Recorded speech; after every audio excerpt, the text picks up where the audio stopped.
3 महिना भइगयो।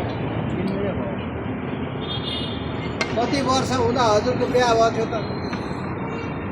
कति वर्षमा भयो कति पहिला त 8-9 वर्षमा त गरिदिए कि 8 वर्षमै गरिदिए। 9 वर्ष लाग्दा बच्ची आयो।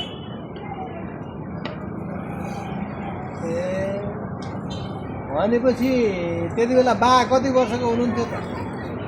बुढा सौतामा दिएको हो क्या। सौदामाथि नै दिएको? सौता छोराछोरी भएर बितेर बुढा। हजुरको के नाम हो? नाम चाहियो भन्नुहोस् न। तुलसी। तुलसी अधिकारी।